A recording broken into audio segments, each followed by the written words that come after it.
Hello and welcome. Today we're delving into a lesser-known but significant urinary system disease, ureteral schistosomiasis. This parasitic infection caused by blood flukes can have serious consequences for the urinary tract, specifically the ureters, which are the tubes carrying urine from the kidneys to the bladder. Ureteral schistosomiasis is primarily caused by infection with Schistosoma hematobium. This parasitic worm lives in the blood vessels surrounding the bladder and lower urinary tract. The infection starts when humans come into contact with fresh water contaminated with the parasite's larvae, known as cercaria. These cercaria are released by freshwater snails that act as intermediate hosts for the parasite. When someone wades, swims, or bathes in contaminated water, the cercaria penetrate the skin, transform into schistosomula, and migrate through the bloodstream to the liver, where they mature into adult worms. Once mature, the adult Schistosoma hematobium worms migrate to the veins surrounding the bladder and the ureters.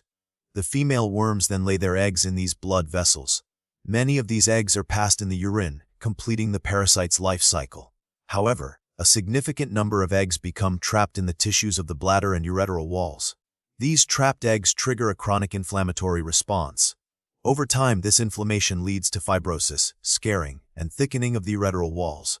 The ureters may become narrowed, a condition known as ureteral stricture. This obstruction impairs the flow of urine, leading to hydroureter, dilation of the ureter, and hydronephrosis, dilation of the kidney, potentially causing kidney damage.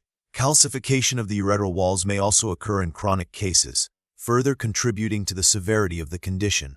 Ureteral schistosomiasis is endemic in many parts of Africa, particularly sub-Saharan Africa, as well as in some areas of the Middle East and the Mediterranean. The prevalence of the disease is closely linked to sanitation practices, water management, and access to clean water sources.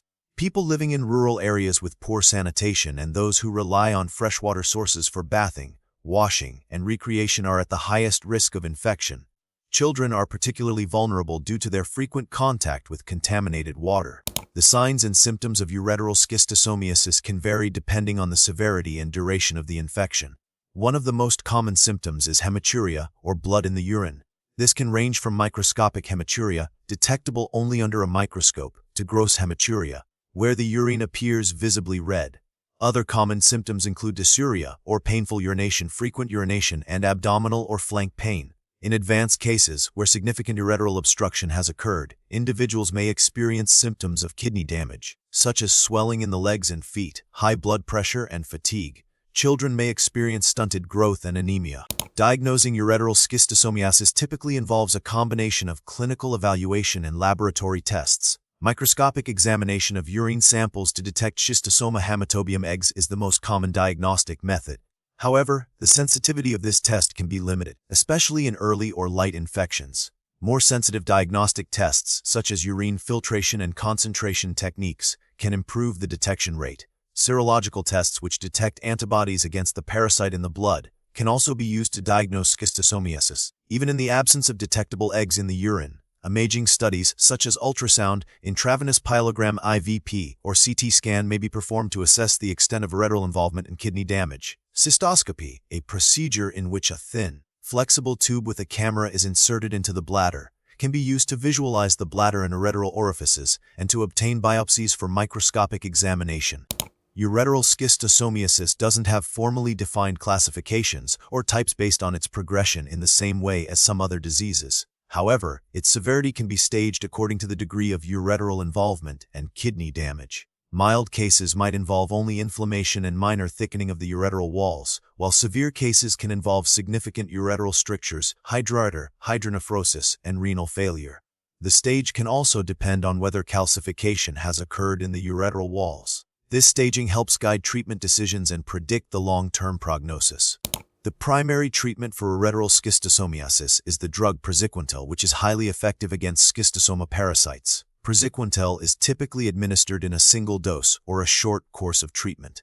In addition to praziquantel, management of ureteral schistosomiasis may involve addressing complications such as ureteral strictures and hydronephrosis. In cases of significant ureteral obstruction, surgical intervention may be necessary to relieve the obstruction and restore normal urine flow. This may involve procedures such as ureteral stenting, ureteroplasty, a surgical repair of the ureter, or, in severe cases, nephrectomy, removal of the kidney.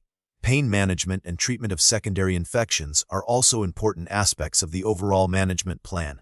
Prevention of ureteral schistosomiasis relies on controlling the parasite's life cycle and reducing human exposure to contaminated water.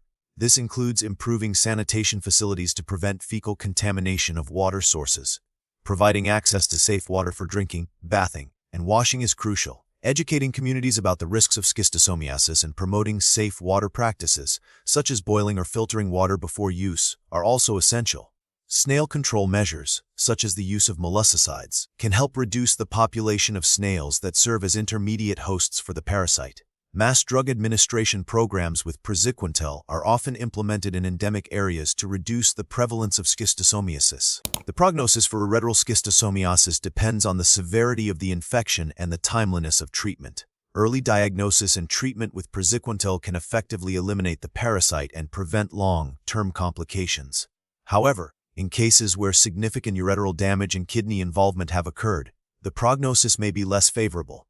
Recent research has focused on developing more sensitive diagnostic tests for early detection of schistosomiasis, as well as on identifying new drug targets and vaccine candidates. Studies are also underway to evaluate the effectiveness of different snail control strategies and to assess the impact of climate change on the distribution and transmission of schistosomiasis. Advances in surgical techniques have also improved the management of ureteral strictures and other complications of ureteral schistosomiasis, leading to better outcomes for affected individuals.